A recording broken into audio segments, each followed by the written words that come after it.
This listing has earned more than any other listing in my shop, and the framework that I used to make this top performing listing is the same one that gets insane results for hundreds of other sellers on Etsy. So now I'm going to give you every step you need to make your own listing so you can just copy this. To start, what is this type of product? It is called a giftable product. And this iconic type of giftable product is most likely missing from your shop, and you can add it to your shop in the next 24 hours. Let's start with step number 1, and that is the most essential piece of what a giftable product is, and that is what the product actually is. Now, my favorite parameters for high converting giftable products are non-sized physical products that are not permanently installed in a home. We don't want these to be things that are replaced less frequently, which means not wall decor, right? People don't replace that often. People don't get new bedding that often. People don't get new furniture that often. Size matters. Something that someone can fit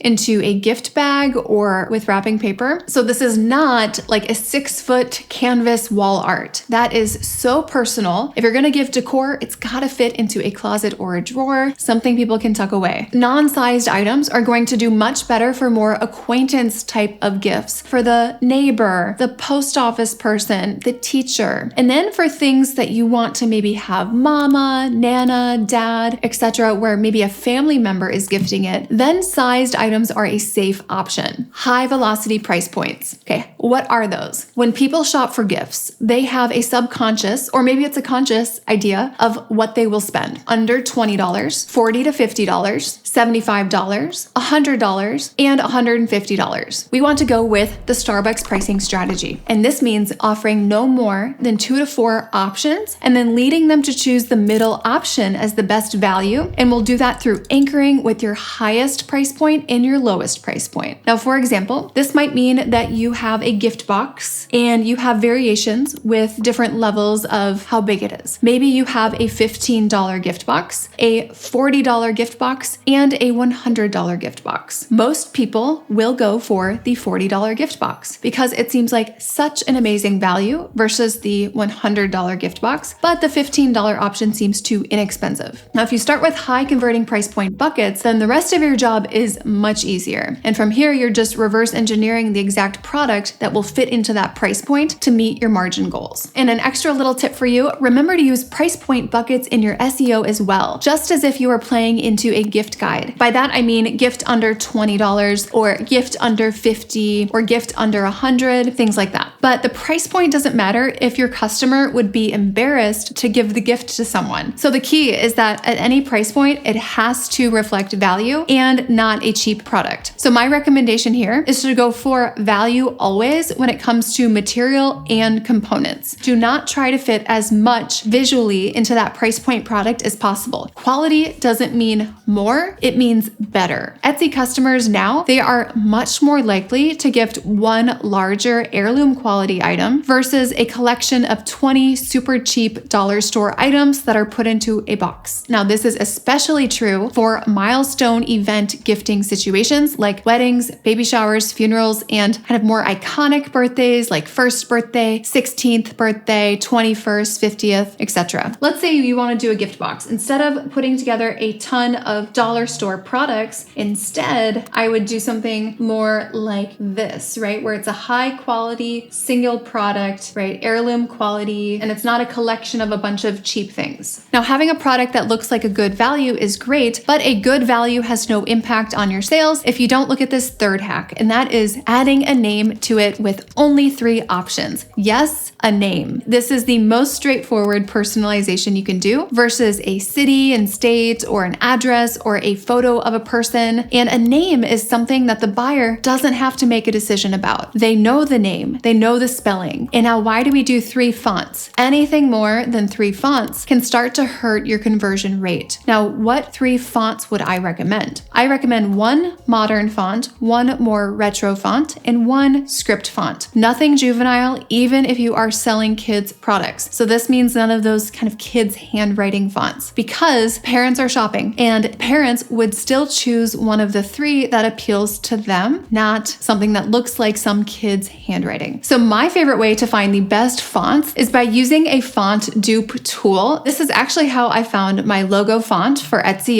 What you can do is go to through any brand or anything where you love the font that they've used. And let's say you really want to find what that font is. Here's an example. I love this font. So what I'm going to do is screenshot the font itself. Now I'm going to go to myfonts.com and I will upload my image. And you can see they give us all these options that are very, very similar. This is one of my favorite ways to get fonts. Now, if you're really wanting to boost sales with the giftable products category, then you will combine this with the next tip. And this has to do with your turnaround time and shipping settings. You will offer very clear rush order production upgrades where a customer can pay extra for rush production specifically. And I recommend having a 24-hour production time compared to a normal time frame of 3 to 10 business days for production. Now, why do I recommend a range of 3 to 10 business days? Because that wide range, it doesn't really narrow it down to create a clear expectation. Having a wide range then will convert many more people to rush production because all they see is will ship by this date and it's the latest date. And then with your shipping, you'll want to have your standard shipping be ground with the option for them to upgrade to priority and priority express. The number of upgrades you will actually get both on production and then on shipping is actually surprising. And I've had people spend $100 on a product and then $120 to rush the shipping. So offering both of these, rush production and rush shipping, is key for competing with convenience and speed. Here's an example of a rush production fee. You'll see that it says this will make the order be shipped out the next business day. This only speeds up production time, does not affect delivery time. And they are also not guaranteeing a specific delivery date, which is really just covering their butts. When you're creating a shipping profile, you will make sure that you have all of these selected: Priority Express, Priority, Priority International, Priority Express International, Standard International, and this is very important, Parcel Select Ground. And that will ensure that the free shipping, if you offer free shipping, will be the standard, and they will have to pay extra if they want any of the faster shipping methods. Also, always make sure that you are over delivering on your ship date because this will show up in your reviews. Always ship early whenever possible. It's really the best way to surprise and delight your customers when you have a giftable product. And speeding up your production time does not cost you anything more as long as you have the bandwidth in your day. Now, if you're looking to sell the most giftable products on Etsy, you will want to make sure that you're paying attention to the trends, since that will make your listing 10 times more gift worthy. And if you want to check out the top 12 trends that I forecasted for this year, check out this next video right here.